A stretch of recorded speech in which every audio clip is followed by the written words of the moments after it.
As starting off as a child, my father was a military man. He was in the Air Force, so he was gone a lot.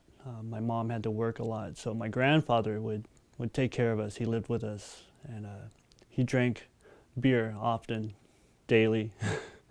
My brother and I, as we were growing up, would sneak into there into his room while he was in the bathroom and drink down his beer to the point where he had it, and then open up a new beer and then drink it down to where the first one was. And so I had access to alcohol growing up. At age 9, my father took me to a friend's house. They were having a fish fry, and he would send me and my brother to get his friend and him a drink, from the keg or whatever, and we would drink it then too, So by the time the night came around, we had to leave, and we ended up staying because me and my brother were just hammered. And at age 11, my brother talked me into buying cigarettes, or not buying cigarettes, I'm sorry, talked me into stealing cigarettes. We went to the local pharmacy, and he would show me how to put them in my pants so nobody would notice that I had a pants full of cigarettes. And this was back when the cigarettes were in the aisles. And so one day, after coming back from a run to get cigarettes, I asked my brother what my take was. I finally realized that, hey, I'm doing this for free. So he just threw a pack of cigarettes at me, so I started smoking cigarettes. Throughout my teenage years, we move around a little bit. When my grandmother died, my dad moved us all up to the Northwest area. I went to a pretty tough high school in Tacoma. Drugs were readily available, and it was a new city life I'd never experienced before. And we had free reign to go back and forth to school, so we met a lot of riffraff along the way. I ended up getting into drugs, sneaking out, going to parties. Did that for many years, got my license, lost my driver's license a few times. When I became 21, I totally hit the bar scene. I was singing in a rock band and just completely insane, crazy, anything I could get away with, I did. And sometimes I never did get away with it. Been in jail a few times. And then one day I woke up and I had an argument with my girlfriend because she had found me being inappropriate with someone else. And so she broke up with me, took everything I had. This was like the third relationship I'd been through, it's the same MO, everything would start off good and then I'd mess it up and I'd lose everything all over again. And so I come to a point in my life where, man, I'm tired of this. What am I doing that's so wrong, And I come to realize that I needed to get into a recovery center or a rehab. And I went to my sister's house, asking for her to help me, apply for that kind of help. I spent that night there at her house. I was trying not to use drugs. I went to a couple of AA meetings during that week. But I woke up the next morning and my sister had some people in her living room and they were smoking marijuana. And I was really upset because they all knew why I was there. I was just trying to get away from drugs and stuff. So I took a shower, I got dressed, and I left. And on my way walking, I just went walking, and a SUV pulled up right next to me. And it happened to be one of the guys that was at the meeting. And he took me into his car and took me where I wanted. He asked me where I wanted to go, and I said I would like to go down to the local AFS office, which is the Department of Human Services, and I was going to apply to get into rehab. I just didn't know where else to go. So I went down there, and I talked to the caseworker, and I was crying, and I just came to a point in my life where, oh man, anything I could do wasn't good enough. I couldn't stay sober. And I was telling her this, and she had asked me if I had heard about the local recovery home here. And I said no, so I ended up going and knocking on the door and didn't get an answer, So I went to an AA meeting that night, and I ended up meeting one of the first people that were in that recovery home. And he said, well, here, let's go to a meeting, and I was like, all right. And then we went to that meeting. After that meeting was a Bible study, and he wanted me to go with him to the Bible study. And I was like, oh, man, so he talked me into going. And I went to the Bible study. And after the Bible study, it was okay, I was okay with it. It was a dry, clean place to stay for a little while at least, because I didn't want to go back to my sister's house. After the Bible study, I got up to leave, and he goes, well, where are you going? I said, well, you said you were going to take me somewhere that I could sleep. And he said, no, just stay here. And I ended up getting an interview for the home that right after the Bible study was the meeting for the house that I was trying to get into. I was trying to seek information about. I ended up getting in that house that night. But this was around Thanksgiving. And I had promised my mom that I was going to go up to Seattle to see them for Thanksgiving. And so I told him that I'd have to wait till the next week. When I got home to where I was staying, and I could not sleep. I couldn't sleep at all because I was thinking, man, I really messed up. I should have just said, okay, I'm going. I called my mom and talked to her about it. She goes, you should just go. Just go. The next morning I called at 8 o'clock in the morning, and I got a hold of, I left a message for the gentleman that runs the household. And I ended up going to the noon meeting. During the noon meeting, he called me and said that I told him how I felt. I said, I should have just came in. And he goes, okay, let me call you back. And a half hour later, he calls me back and says, well, if you're here by 1:30, we'll accept you into the house. So I got into the house. I didn't really know a whole lot about the program, but it turned out to be a faith-based program. And also I had to go through the 12 steps of AA. It's a correlation program.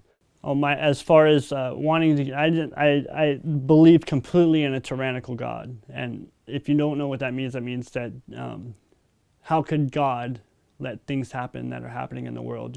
So I always knew that there was a God. I just didn't think He cared about me at all. Or anything around me.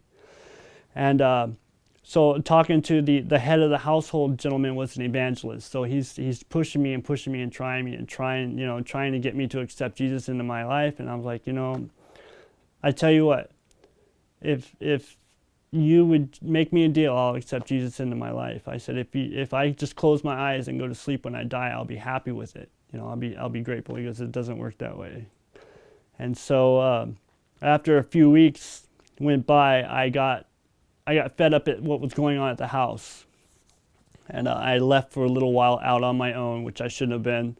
And I ended up coming across somebody else that was in the AA program. And he brought me up into his car and asked me what was going on. I explained to him, I was like, I really don't want to do the whole God thing, And he said, well, how's your life right now? I was like, oh man, life sucks. I'm not where I want to be. And he goes, well, the only way you're going to get there is to surrender to a power greater than yourself. Why don't you just give it a try?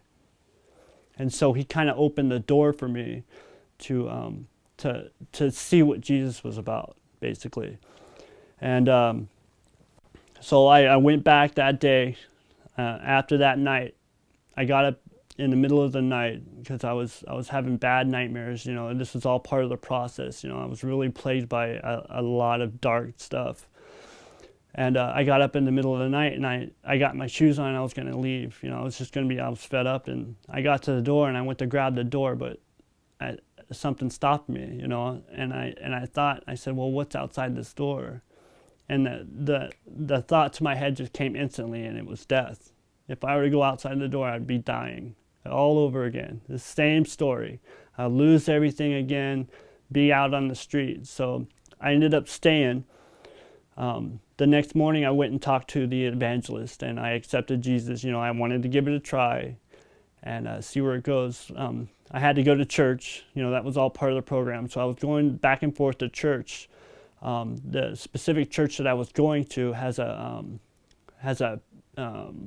it's called the Last Days of Jesus pageant. And what they do is they act out the last days of Jesus. So one of the directors from the play came to me and asked me if I would be John, the beloved, the disciple. So I met a lot of great people doing it. I had a good time, but I still wasn't too sure about the whole Jesus, I was still kind of rickety in my faith. came time for the play to play out, and I come to know that I had to actually see what he did for me in order for it to seal me. I saw him up there on the cross. I saw him speaking to me as I stood there with Mary. I felt like I became John, and my tears started to flow, and I realized, I finally got it. It clicked that what Jesus exactly did for this world and for everybody. So I went home that night and I'm wrestling, and I said, okay, I get it. I understand what you've done for me, but now what can I do for you? During the time going back and forth to churches, I was visiting different churches in the area just to get a feel for the different doctrines in the area, because of course I had questions. I'm a new Christian. I want to know what's going on. And the recovery home was teaching me the commandments, the 10 Commandments, and it seemed like in the same breath they would tell me that you got to uphold the commandments, and then, oh well, these are done away with. And so I'd always had this confusion in and I prayed about it, and then I went to a Bible study. I ended up meeting my fiance, and she invited me to the Seventh-day Adventist Church in the Dalles. Going to the church, I met her family, the church family. I was very much so accepted, and they were very intrigued in my story. And they asked me if I would do a presentation for them at a Vespers about a week later. And I did, and I presented so far up to what I had lived through my recovery, and they ended up sending me to Army Bible Camp. So I spent a week at Army Bible Camp in California. When I came back, I graduated from Grace House Ministries.